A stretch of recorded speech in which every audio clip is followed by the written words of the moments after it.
जब आपका यह शरीर छूट जाएगा, सूक्ष्म शरीर में आप रहोगे, तो वहां आपकी परीक्षाएं प्रारंभ होंगी।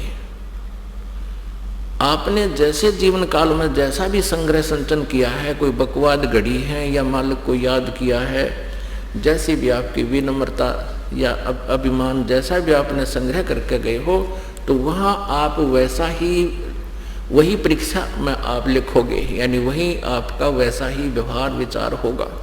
तो परमात्मा कहते हैं, मौला बैठा मोर्चे और देखे जन की भेड़, 10 कोट यम किंकर जहां एक नाम की खेड़। अब जैसे आप जी को सौपन आ जाता है या आपकी मृत्यु हो जाती है, तो आपको ऐसा लगेगा जैसे सौपन हो गया। तो परमात्मा कहते हैं कि जो मेरा भक्त है, उपासक है, नाम ठीक जप रहा है, साधना ठीक कर रहा है, उसकी परीक्षा लेता है भगवान। कैसे लेता? कि मालिक मौला बैठा मोर्चे अपने निज स्थान से देख रहा है और देखे जन की भेड़, मानी उसका गेम देख रहा है, मैच देखता है, उसकी भिड़ंत देखता है, उसका जो है लड़ाई देखता है कि वो कैसे लड़ता है काल के दूतों के साथ। जैसे काल के दूत आते हैं साधक के पास, सौपन सा बन जाता है, एकदम उसको वो अचेत हो जाता है जब वो लेने आते हैं, और वो गलती से आ भी गए आपके पास, तो प्रभु ये देखते हैं कि वे कौन सा हथियार प्रयोग करेगा इनको भगाने का। अब जिन्होंने सत्साधना की हुई है और ये ज्ञान आधार है कि ऐसी आपत्ति में आपने परमात्मा को याद करना चाहिए। यदि आप वहां कहते हैं, हाय री मां मर गया, मुझे बचाइयो बचाइयो, तो मां तो वहां आपको बचा नहीं पाएगी, ना पिताजी बचा पाओगे, ना कोई भाई, ना राजा है तो कोई सेना भी नहीं बचा पाएगी वहां पर आपको। तो ये तो होगा आपका फेल हो जाना। यदि आपने किसी से पुकार दिया, मुझे बचाइयो, आइयो, हे भाई आइए, हे पिताजी मर गया, हे माँ मर गया, खा लिया, मार दिया, तो आप फेल हो गए। और पास होने के लिए क्या बताया है कि एक सतनाम के सुमरण कर दो, श्वास उस श्वास का एकदम सिमरण शुरू हो जाना चाहिए ऐसी आपत्ति में। और किसका होगा? जिसने दिन में हुर हुर कर रखी होगी तो रात में भी हुर हुर करेगा।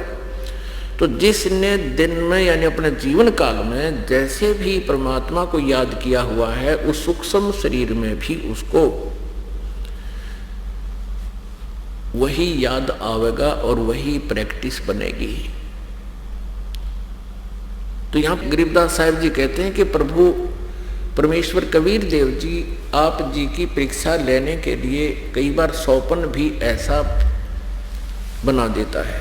तो ऐसी आपत्ति में हमने परमात्मा के उस सतनाम का सिमरण प्रारंभ कर देना चाहिए। जिसके पास प्रथम मंत्र है और द्वितीय नहीं मिला है सतनाम, तो प्रथम मंत्र का भी जाप आप शुरू कर दीजिए।